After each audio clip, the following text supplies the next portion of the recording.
afternoon, everyone. I know some people are still trickling in, but we'll let them take their seats while we get started.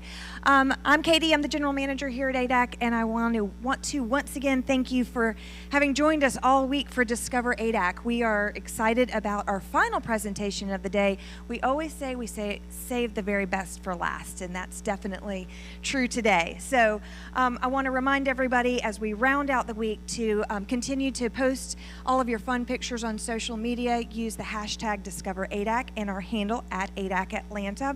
And remember, it's our 60th birthday, so a little 60th anniversary shout out is always fun too. I want to thank our media sponsor today, that's Architectural Digest, for bringing us today's presentation. We've actually been talking about this event for almost the last year, as soon as we knew that Janie's book was coming out. So we're thrilled to have her here today. And now I'd like to introduce you to our final speaker of the day, Janie Molster. Long a favorite of the Southeastern Quarter, Janie Molster Designs is known for interior design work that defies easy categorization. A lover of the old and interpreter of the new, Janie deftly combines eclectic elements into a signature mix, creating interiors that are at once captivating and welcoming. Her broad range of projects are frequently featured in design platforms including House Beautiful, Traditional Home, Veranda, The Wall Street Journal, and The Washington Post. In 2021, Janie was a finalist of the prestigious Andrew Martin Awards as one of the top 100 designers in the world. Wow. Her first monograph, House Dressings, Interiors for Colorful Living, was just published this month, and I'd like to thank Bradley for hosting for Janie's book signing today. Please join me in welcoming Janie Molster of Janie Molster Designs.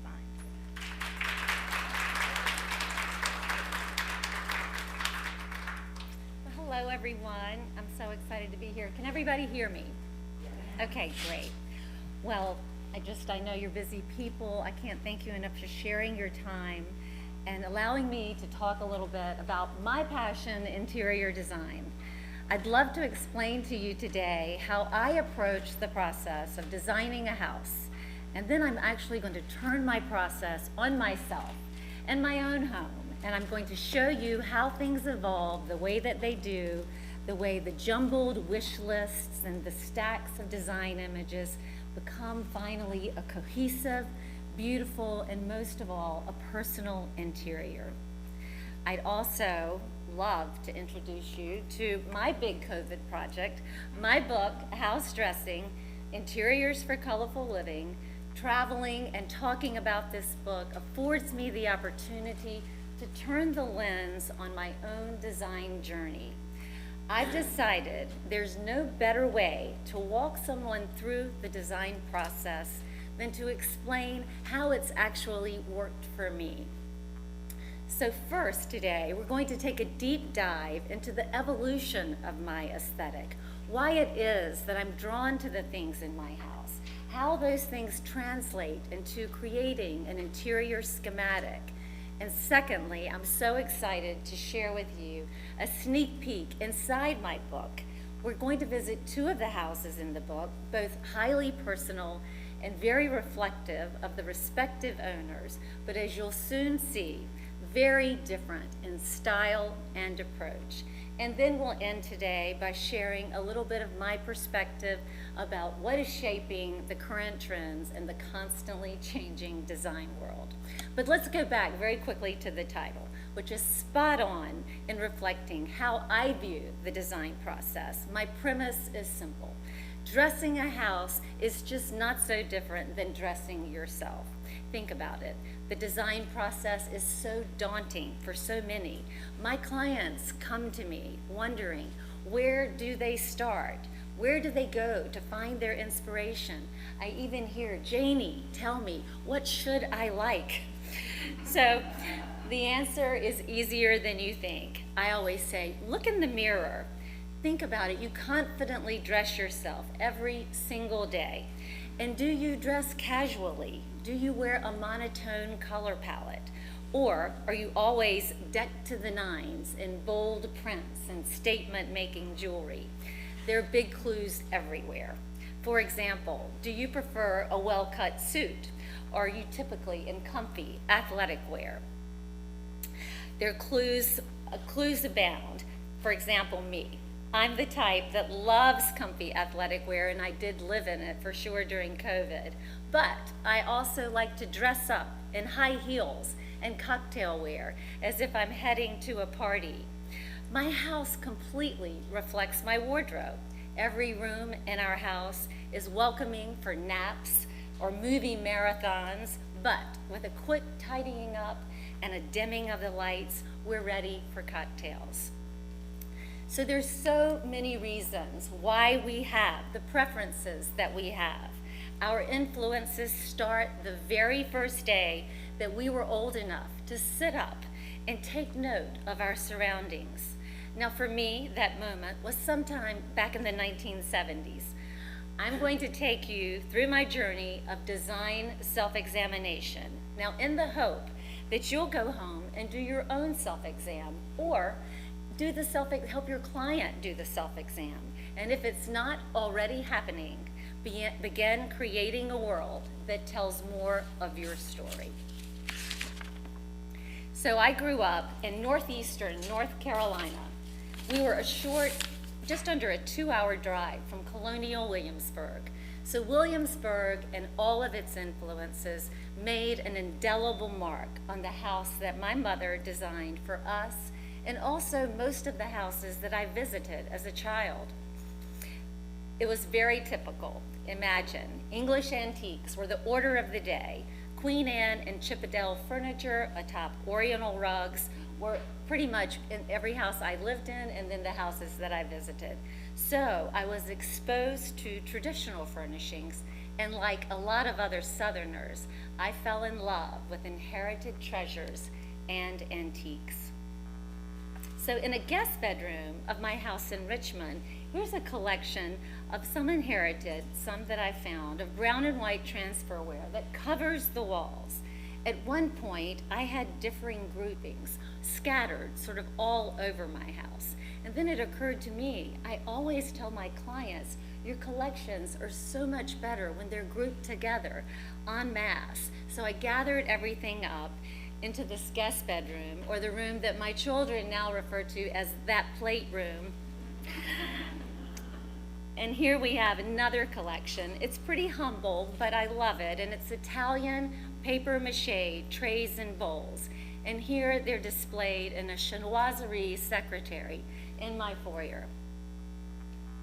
And here we have a few of my glass grapes collection. They're piled atop books on a table in my home in Richmond. Glass grapes were such a popular decorative element in the 1950s, and they're having a major comeback moment. They're sort of one of those things, they're so out, they're in. My mother gave me some of these, and then I've added more along the way. And now my friends and my antique dealer friends will call me when traveling and say, hey Janie, check your phone. I just sent you some pictures of some grapes. I know you're going to want them. And I love this vintage fashion image, and I've always loved the color pink. But it's not just the color that I love in this image. It's the ruffles on the blouses, the hair, that one side ponytail just kills me. It's the whole vibe. I'm definitely a child of the 70s. The fashion excesses that my mother and my sister chose, very similar to this image. The sitcoms I was glued to as a child after school.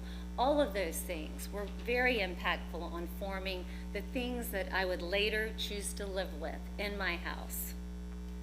Now this is another great 70s era image that I'm so drawn to. The clothes are fabulous, of course, but it's the stripes on the floors that wander up the wall, down the hallway, onto the ceiling that really grabbed me. Paint is such an amazing design tool, and I love using it in such a fun and graphic way. I used a similar motif in my own house. Our kitchen floor is painted with a meandering gray line that forms random squares and takes all sorts of dog-leg turns. I use painted floors a lot in my interiors, but in this particular room, it's that traveling line that really captures you. You want to follow it. You can't help but wonder, where is it leading me? Where is it going? And in this room, which is a slightly more formal vignette, 2 wide horizontal pink stripes wrap the room at eye level. Now occasionally in this room, the stripes dive up and down at one point, they dead end at a corner. But again, always remember that the opportunities we have with paint and a little willingness to take a risk are endless. And so color blocking in clothes was a great 70s kind of fashion trend. I personally often struggle with committing to patterns in fabric, and I find myself gravitating towards solids, but I also have learned that I really care about making a big impact in my interiors. So in this room in our beach house in the Outer Banks of North Carolina, I used color blocking to create these curtain panels. And now we're back in my living room in Richmond. I echoed the room's horizontal painted stripes with a color-blocked band in the curtains and at eye level in pale pink. Now rest assured, this is not a room that I designed, but it's the room that I begged my mother for in the late 70s. I wanted my room to be a cocoon of hippie tapestries. As you can imagine, she responded with an emphatic no way. But I never really got that yearning out of my system. So here at our same beach house in North Carolina, I have an antique tapestry holding pride of place above our dining area, as if it's an overscale work of art. And it actually is. I love to collect all kinds of textiles, and in this Turkish Suzani, every stitch is hand embroidered. It's truly a labor of love. And back to my love of textiles, the Mexican tapestries here, hanging above the bed in lieu of headboards, are called otamis. I found them in a street market in San Miguel de Allende. They were bed covers for a while in one of my children's rooms, and now they hang in a guest room in our home in Chapel Hill, North Carolina. Also in Chapel Hill, this wonderful embroidered peacock tapestry greets you at the end of the entrance hall, adding a hanging textile where you might have considered artwork in a more traditional medium adds tactile interest, and inevitably our guests walk down the hallway and touch this tapestry. It almost sort of draws them in. And last of all, for that hippie bedroom reference, this is my own bedroom now, in my favorite color, and yes, I finally got the tapestry hanging above my bed. This one is vintage and also Turkish in origin. So if you came here today wondering what would a house look like when imagined by a designer who loves color, especially pink, has a passion for antiques, welcomes glamour, but has a major inner hippie chick, I've answered your question. But we have so much more to talk about, and I encourage you to go home or go back to your client and dig deep and peel the layer of that onion back on her history or his history and their life, and see if you can dig deeper and create more of a personal interior for them as well. So we're going to take a short sneak peek into 2 of the houses in my book. They're both brick homes, both in Virginia, but I think it's their differences that you'll find significant. So we're going to start with a gorgeous brick Georgian home built in the early 1920s. It's an impressive house, and its setting is equally impressive. It sits high above the James River in Richmond, and with an expansive lawn that cascades down toward the river, the views are panoramic.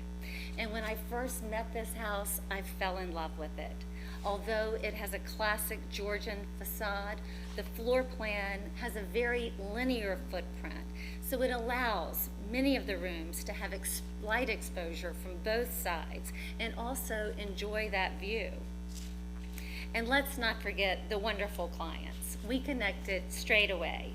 As parents of 4 busy children, and I have 5, I knew their needs, and I quickly learned that they were all in on creating something that respected the grandeur and the history of the house, but they were ready to shake things up a bit.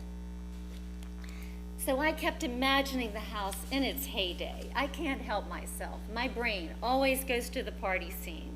I had visions of the house in the 1920s, full of fashionable guests and tippling martini glasses. I wanted the formal spaces to be elegant and sexy, hence the chapter title in my book, Glamorous. Upon entering, it's very apparent. This interior is not cookie cutter. A boldly patterned contemporary wallpaper paired with an antique settee and carpet creates the one element that every successful room needs: tension. Successful tension in a room is when the differing elements play off of one another to show up to better advantage, or just show up. Think about it. Have you ever been in a truly homogeneous room where the parts are so simpatico that you leave without remembering any of them? So the tension in this foyer is the bold wallpaper as a backdrop for the Swedish settee, the Oriental rug, and then check out the sconces. They're edgy and modern. They're trimmed with long fringed leather, but they frame a classic antique Italian starburst mirror. And as a fashion reference, because you know I'm into house dressing, the dress on the right is also a study in contrast. It has an old world feeling, floral fabrics, that high neck, the Juliet sleeves, but the flouncy skirt is completely feminine and modern. And don't forget about glamour. The house commands it, and my client appreciates it. So, in addition to dotting many of the rooms in her favorite orchid color, we also made sure to drip a little gold all along the way. And the velvet sofa has really soft curves, and they're echoed by the soft curves of the cocktail table, and then dramatic mirrors and custom curtains bring even more notes of luxury. As does this white lacquered ceiling, which has an almost mirror-like quality in person. So much of design is subjective, but scale, proportion, and balance are truly the right and wrong. And you can see in this shot how we've balanced the weight of furniture in this room on the left and right side, but we've also balanced the color by dotting certain areas with a patterned pillow or two, or adding artwork. Now, both husband and wife were completely engaged with me in this 4-year renovation, but I must confess, I channeled the wife as my muse and inspiration. I kept her lifestyle and fashion sense front and center in the more formal spaces, but also the less formal. So in one image you can see here, she's very chic, she's very stylish, but she's also that busy carpooling mom. I wanted every room to be pretty enough for one of her lovely gatherings, but I also know her, and I know on most evenings she's stretched out on the sofa, chilling out after a busy, hectic day of mothering. I knew that her living room should be built for living. We moved our palette into the adjacent dining room, and remember that color continuity between connecting rooms should always be a goal, and that delicious shade of orchid appears again in the ombre linen curtains and the custom-made lamps. The floors are left intentionally bare, and the waxed ceiling is flecked with gold leaf. So the adjacent powder room carries on the color theme with an overskill floral wallpaper and a custom gilded vanity base. We definitely dripped a little gold in that little room. So in one end of the house, this library offers sort of an exotic retreat. And I find, and I'm sure some of you do too, that in your houses you're drawn to different rooms in different seasons of the year. And this room feels like the coziest of winter rooms. Rich teal blue walls and silk curtains sort of wrap the room like a hug. and the brass chandelier creates an amazing magical pattern at night when it's lit. There's a lush, thick wool rug that warms up the floor. And then again, mixing up the vibe, notice the organic shapes of the coffee table and the mirror behind the sofa. So this cozy space segues into the sunniest of conservatories. Light abounds, and the glass chandeliers definitely conjure up thoughts of celestial orbs. I love rooms that can multitask, that can wear a lot of hats. And this room offers lounge seating as well as a great surface for homework, games, and during COVID confinement, you guessed it, a home office. Now we have 2 more quick stops to make in this house, and the next room is the beautiful breakfast room, which actually enjoys maybe some of the best views of the river below.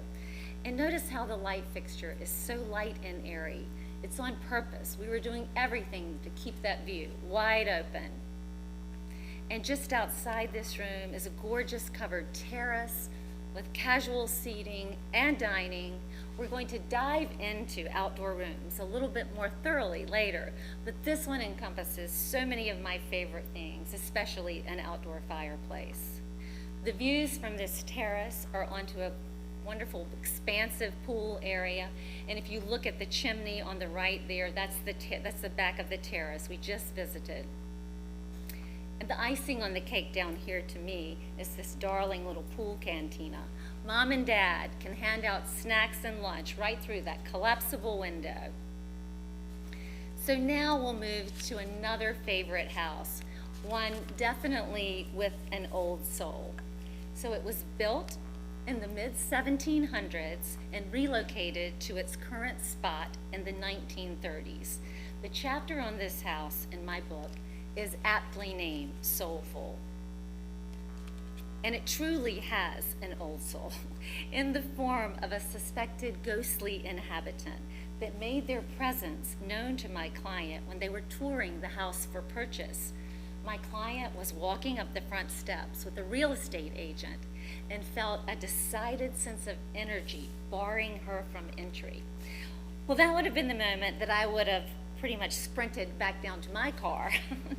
But undaunted, my client forged ahead and returned yet another day. She walked the house, talking out loud, assuring that she was going to love the house, care for it, and that she knew that she was only a visitor there, that the house likely belonged to someone else. Well, all of it worked. The closing went off fine, and so did the renovation. A wonderful entry with original doors, and definitely, you know, it's not a typical historic home, with brightly colored tribal rugs and the antelope printed stair runner. And this is one of my favorite shots of this house. It's the long horizontal view. You're in the living room, you see across the entryway and into the dining room. Now, we tried to leave as much intact as possible in this renovation, but we did open up these cased openings along the foyer to just create wider, more welcoming entries. Here you can see the beautiful mellowed original woodwork. And there on the right is one of those original doors that we opened up on the opposite side of the room. They were kept intentionally small to hold the heat in from the fireplace. And this is a wonderful little fashion inspiration that so reminds me of my client and her contrast. She loves funky ethnic patterns and accessories, but there's this very proper ladylike aspect to her as well. And also remember those living rooms that need to be built for living, equally appropriate for casual family time or dressed up for a holiday gathering. And I can tell you, so much living happens in this welcoming room. It's rich with layers of artwork, textiles, a splash of contemporary accents, some antiques, and then multiple seating areas that invite conversation and lingering. And then to hearken back to those concepts of scale, proportion, and balance, Those are the guiding factors when creating a gallery wall as well, like this one. And here's a few quick tricks on how I do these. First, I gather up the group of items to be used. And I'm a big fan of mixing mediums. I like to mix framed pieces, unframed, vintage, modern, and I also like to mix in a 3D element, say like a small sculpture on a decorative wall bracket. Then I start playing around with the arrangement. I find a large space on the floor and tape it out based on the measurements that are available to me on the wall. Then the big trick is I bring in a tall ladder and I get up on the top of the ladder and assess it from above. It makes all the difference in the world. And once you get it exactly right, snap a picture from up there. Now we're in the dining room, and this room is so wonderful. It definitely has a storied sort of old world feeling and more groupings of my client's antique art collection.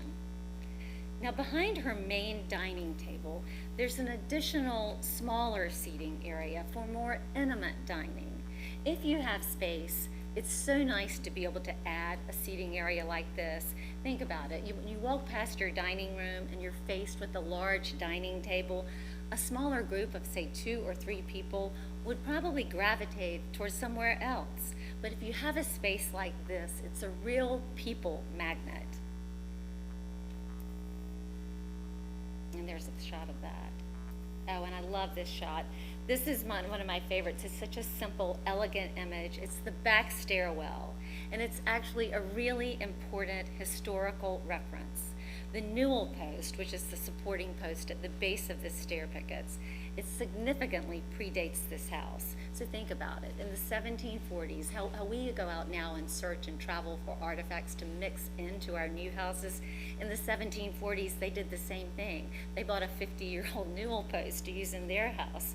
And the most charming thing is it was at one point a school for boys, and several of them decided it would be fun to carve their name into it. So it has a wonderful backstory. And here we are again, thinking about fashion.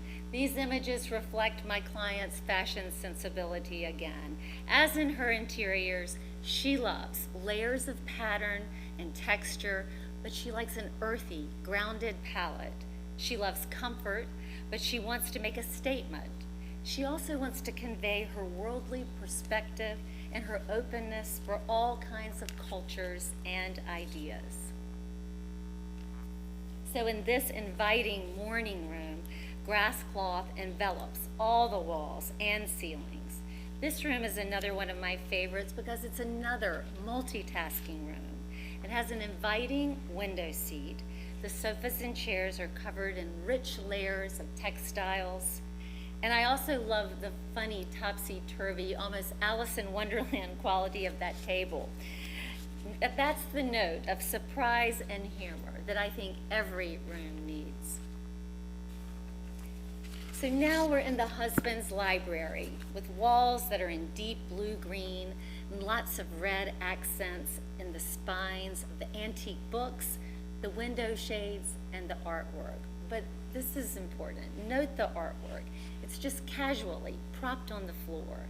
And I love it. That's the note of surprise here. I feel like it's a reminder that everything in this house is not so buttoned up, that these interiors are fluid and open for change. So I've shared my journey. I've shared the process for creating my house. I've also given you the brief little snapshot into my book, but I want to close with one of my most frequent questions, and that is, what is on trend? And I often caution, if it's a thing that's on trend and you know enough to ask me about it and I know enough to answer, it's probably already on the way out. But if it's a lifestyle or an approach, it's worth taking note of. So 2 trends that I see happening now are, one, the trend toward living outside, and the second one is the growing, or rather shrinking, design world. And one thing is for sure, the outdoor room is here to stay. Several years ago, I noticed how my clients were gravitating not just toward an outdoor grilling area, but a whole outdoor kitchen. That quickly pushed the need for more established outdoor dining. And then that outdoor dining room yielded a need for serving surfaces, and then we always have needed the place to gather before and after. So outdoor living is so popular that we now need outdoor fireplaces to warm us in the cooler months, and outdoor beverage fridges to keep us cool in the summer. And our formula for outdoor living is simple. If it's a living room, treat it like a living room. Would you ever go to a furniture store and buy a full set of matching living room furniture straight off the showroom floor? Probably not. Well, the same holds true for an outdoor room. We love to mix materials. We like to use some woven pieces, maybe some stone and concrete, some iron. Just use multiple materials and textures just like inside. So this is a fabulous little old school screened-in porch. The house is in Fishing Bay, Virginia, on the Chesapeake Bay, and dates from the 1800s. The porch is appropriately outfitted with my client's inherited collection of vintage wicker. So all we did was add a fresh coat of paint, more vintage accessories, and lots of indigo pillows and other accents. And I love this little corner of the porch. It was on the cover of Coastal Living several years ago. And it's simply just two little camping cots, but they're strategically located right under that ceiling fan, and it's a perfect spot for a waterfront siesta. Another great outdoor room up in the Allegheny Mountains of Virginia. It's interesting about the design of this room is the consideration that we had for the high winds that whip around the mountain and around the terrace. You might be able to see at the corner of each corner of that lantern light fixture are chains. We've had to anchor it for stability. And also note the coffee table. It's truly a solid chunk of teak wood. I watched the 5 guys, the 5 movers bringing that table in, and I promise you that if the winds pick up, it's not going anywhere. And this is a covered terrace of a slightly more contemporary home, also on the river in Virginia. And notice all the curves of the sectional sofa as well as the sculptural shapes of the woven chairs. Remember that there are few plumb lines or sharp edges in nature. Curves just seem to meld in naturally. And here's the wonderful outdoor adjacent kind of dining platform. And I love that we've decided to sort of leave it uncovered. So you're at the mercy of Mother Nature, but what a magical night it would be to sit there and dine under the stars. And this outdoor room is actually the porch of my own home. We live in the city. We have busy sidewalks. We're surrounded by schools and churches. So we have so much entertaining activity that walks past. So we added this porch to our turn-of-the-century home several years ago, and it's truly become our favorite living room. So now we're down in South Florida. You can probably tell by the vegetation. Floridians are pros at outdoor living. The rest of us are truly just playing catch up. And you may have noticed that in some of my earlier outdoor spaces, I generally limit the color palette to neutrals, to whites, to blacks, to maybe taupe. I always encourage my clients to let nature dictate the color outside. It's almost always better than something your interior designer can come up with. And so, but in Florida, there's an amazing amount of tropical flowers, like this gorgeous purple bougainvillea on the left and all the lime green foliage. So I just couldn't help myself but throw in a little bit of turquoise here and there, and the planters and the pillows. And of course, that ridiculous funky little paper umbrella up there on the right. That's the note of humor we have here. And finally, our global world. I think we're all so aware that our backyard is a global one. It used to be that if your home featured a few international treasures, they were a memento from an exotic trip. But now, if a person is drawn to the organic patterns of, say, an African Kuba cloth, they can just do a quick Google search to find an importer or an African dealer on Etsy. Say your passion is antique Swedish furniture. You don't need to visit Sweden. Rather, a quick tour of websites like Cherish or Etsy will result in a huge score of vetted dealers. So you might ask, do I shop for my clients this way? Absolutely.